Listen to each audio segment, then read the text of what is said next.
Dear listeners, এখন আমি যে ঘটনা বলতেছি সেটি আমার কাজিন, তার সাথে ঘটেছিল 2014 সালের সেপ্টেম্বর মাসে। ঘটনাটি বলার আগেই বলে রাখি, আমার কাজিনের বাবা, বড় ভাই এবং মেজো ভাই তারা প্রত্যেকেই মাছের ব্যবসা করে, অ্যাকচুয়ালি বলা যায় জেলে। উনি একসময় মাছ ধরতো, বাট বিয়ের পর ওই পেশাটা ছেড়ে দিয়েছে, কারণ অনেকেই পেশাটা পছন্দ করে না। তো ওনার মা আবার একটা জিনিসে ভালো পারে, যে জিন বা প্রেত কাউকে ধরলে উনি ওইটা সারাতে পারে। তো একদিন রাতে উনি 2টার দিকে বেরোছে পেশাব করতে বেরোছে। বাথরুম ইউজ না করে উনি কি করছে, ওনার বড় ভাইয়ের ঘরের পিছনে একটা জায়গা আছে, ওইখানে ওনাদের বাড়ির সমস্ত ময়লা পরে, মানে ওনারা গরু পালো তো, সেই বজ্র গিয়ে পরে ওইখানে প্রস্রাব করতে বসছে। তো উনি প্রস্রাব করতে বসছে, প্রস্রাব করার শেষে উনি যখনই উঠতে মাত্র পাটা বাড়াইছে, এমন সময় কে যেন ওনাকে ধাক্কা মারে ফালাই দিছে। উনি ব্যাপারটা বুঝতে পারতেছে না। উনি বলে হয়তো পিছলে গায়ে পড়ে গেছি। উনি দ্বিতীয়বার যখন ওঠার চেষ্টা করলো, সেম ঘটনা, আবার ওনারা কে যেন ফালাই দিছে। উনি ভাবতেছে, আবার ভাবলো হয়তো ঘুমের আমার এখন কাটে নাই, আমি শেষে।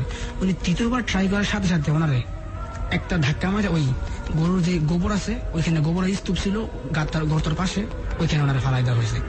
এর পাশেই আবার একটা সাঁকু আছে, ওনাদের বাড়ি থেকে বিয়ের রাস্তায় যাইতে গেলে সাঁকুটা পার হইতে হয়, যেহেতু গর্তটা কাবার করে, ওইখানে ওনারা ফালাই দেওয়া হয়েছে। উনি তো কিছুই বুঝতে পারতেছে না। উনি কি করলো, ডাকা শুরু করলো। বাড়ির ওনার একদম পাশেই নিকটেই ওনার বড় ভাবি ঘুমাইতেছে। উনি এত জোরে জোরে চিল্লাইতেছে যে ওনার ডাক আর শুনতে পাইতেছে না। ওনার আব্বা মা সবাই ডাকতেছে, বাট কেউ শুনতেছে না। ওনার ভাই ভাবি এত পাশে, তারা শুনতেছে না ওনার সাথে কি করতেছে, উনি নিজেও বুঝতেছে না। উনি যতবারই ওঠার চেষ্টা করতেছে, ততবারই কেউ না কেউ ওনারা ওইখানে চাইপে ধরতেছে। এইরকম প্রায় 5-10 মিনিট যাওয়ার পর উনি কি করলো, চেষ্টা করলো যে সাঁকুটার পাশে গিয়ে উনি ওঠার চেষ্টা করতেছে, বাট ওনারা উঠে যেতেছে না। ওনারা এর মধ্যে কি করলো, ওইখানে চুপা দিয়ে ধরছে এই গোবরের ভিতরে। কয়েকবার চুপা দিচ্ছে, উনি পুরো অবস্থা গোবরের মাখামাখি। উনি যেই বাসে ধরতে চায় সাঁকুর, সেই ওনারা সিটকে নিয়ে আসে। এক পর্যায়ে কি করছে, উনি বাস ছাড়বেই না, ওই বাস সহ ভাঙিয়ে ফেলছে ওনার। তাও এই বাস ভাঙার যে একটা বিকট শব্দ, ওই শব্দটা উনি শুনতে পাইছে, কিন্তু বাড়িতে কেউ শুনতে পাইতেছে না। উনি যে এত জোরে জোরে চিল্লাইতেছে যে ভাই ভাবি আমার বাঁচান, কে যেন আমার মারতেছে, মেরে ফেলতেছে, বাট কেউ শুনতে পাইতেছে না ওনার চিল্লা উনি চিল্লাইতেছে। আর ওনারা যেই প্রেত বা ভূত ধরছে, সে তারাই মারতেছি ওই একই জায়গায় গর্তের ভিতরে।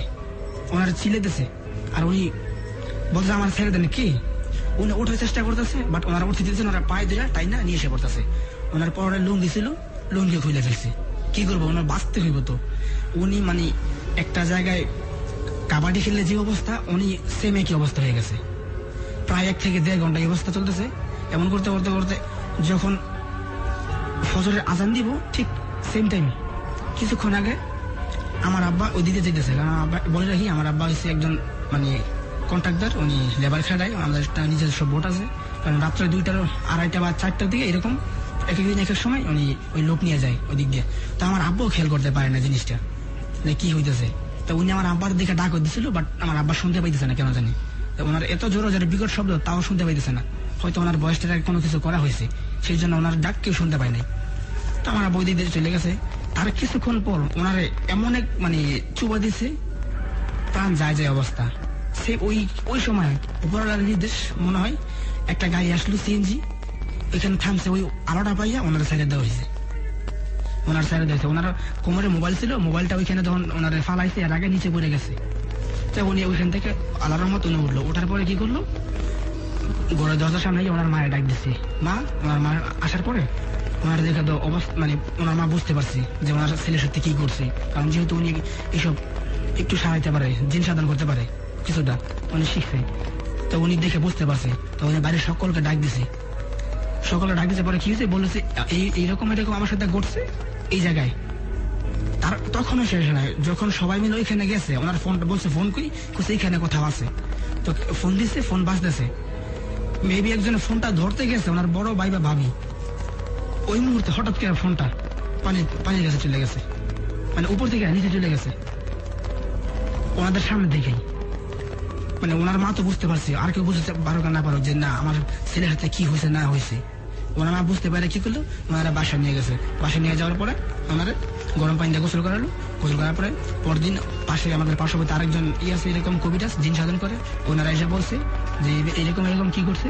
উনি বললো যে হয়তো তাদের প্রস্রাব করার সময় তাদের উপরে পড়ছে বা তাদের রাস্তার চলাফেরা রাস্তার মধ্যে উনি বাধা সৃষ্টি করছে, সেই জন্য মানে তার এই অবস্থায় ঘর আছে। পরে বলেছে যে নেক্সট টাইম যাতে ওইখানে আর প্রস্রাব করতে না যায়।